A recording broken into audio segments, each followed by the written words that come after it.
Pride and Prejudice. Chapter 6. The whole party were in hopes of a letter from Mr. Bennet the next morning, but the post came in without bringing a single line from him. His family knew him to be on all common occasions a most negligent and dilatory correspondent. But at such a time they had hoped for exertion. They were forced to conclude that he had no pleasing intelligence to send.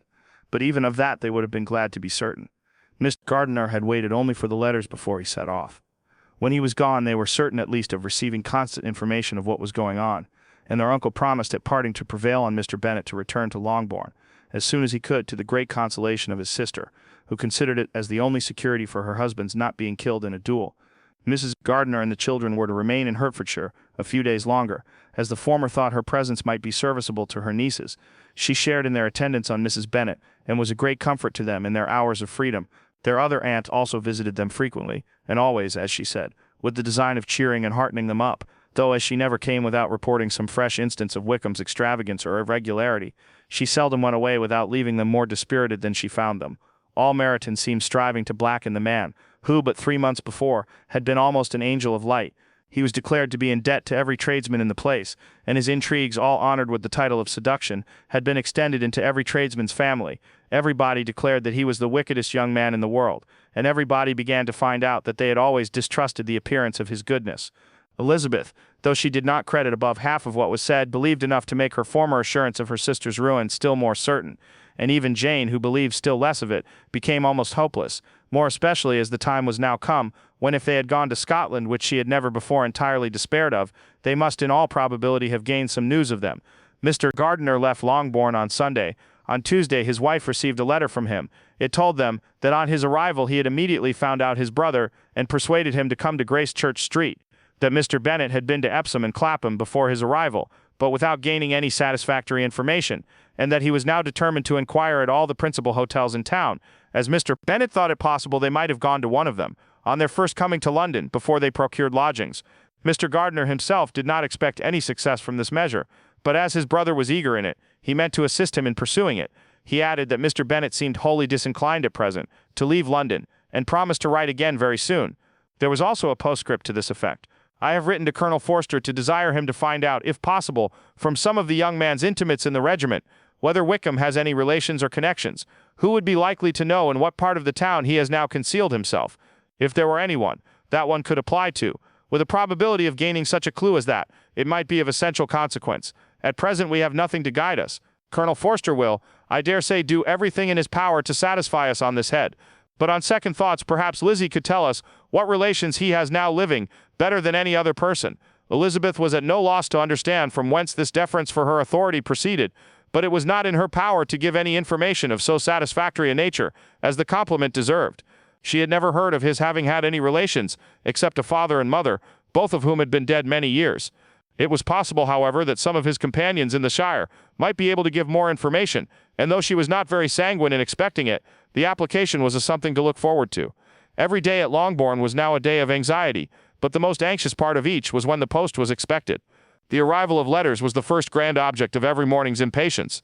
Through letters, whatever of good or bad was to be told would be communicated, and every succeeding day was expected to bring some news of importance.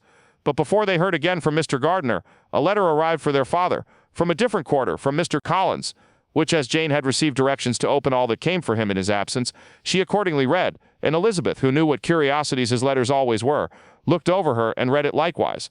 It was as follows: My dear sir, I feel myself called upon by our relationship and my situation in life to condole with you on the grievous affliction you are now suffering under, of which we were yesterday informed by a letter from Hertfordshire. Be assured, my dear sir, that Mrs. Collins and myself sincerely sympathize with you and all your respectable family in your present distress, which must be of the bitterest kind because proceeding from a cause which no time can remove. No arguments shall be wanting on my part that can alleviate so severe a misfortune, or that may comfort you under a circumstance that must be of all others most afflicting to a parent's mind.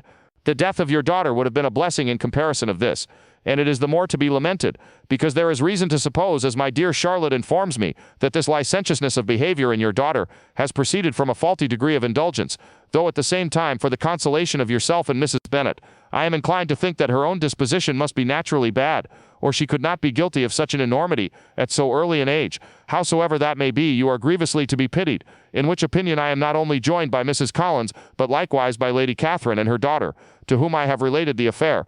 They agree with me in apprehending that this false step in one daughter will be injurious to the fortunes of all the others, for who, as Lady Catherine herself condescendingly says, will connect themselves with such a family?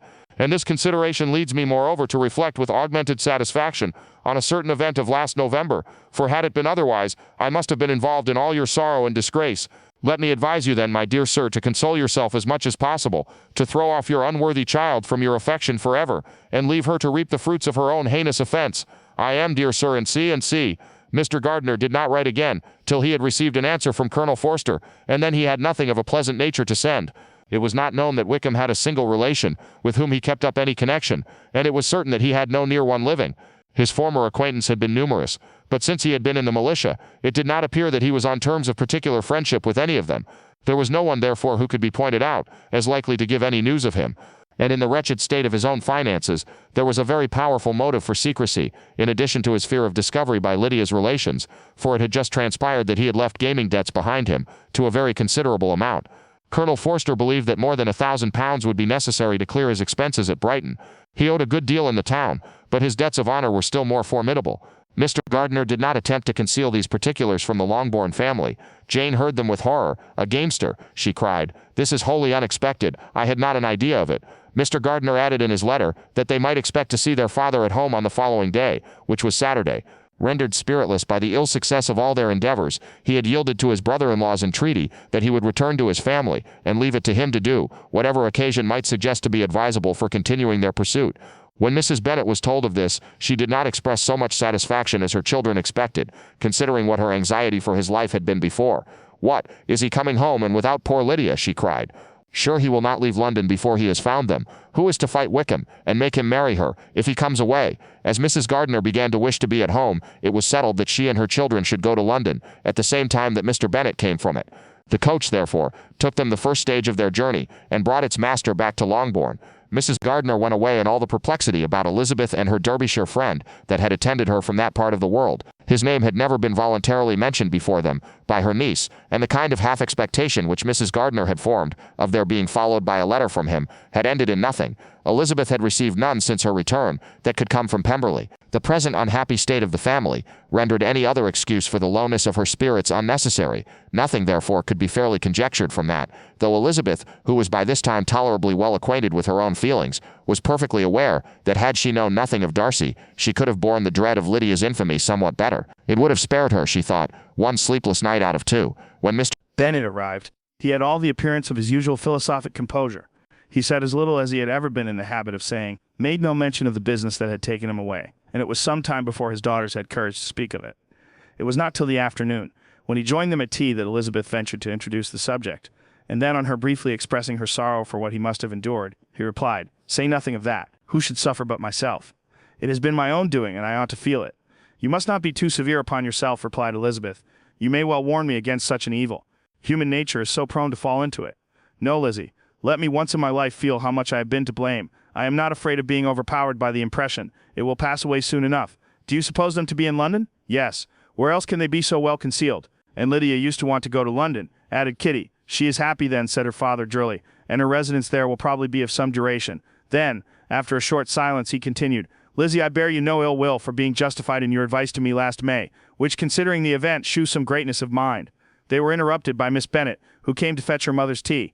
"This is a parade," cried he, "which does one good. It gives such an elegance to misfortune. Another day I will do the same. I will sit in my library, in my nightcap and powdering gown, and give as much trouble as I can. Or perhaps I may defer it, till Kitty runs away." "I am not going to run away, Papa," said Kitty fretfully. "If I should ever go to Brighton, I would behave better than Lydia. You go to Brighton, I would not trust you so near it as Eastbourne for £50.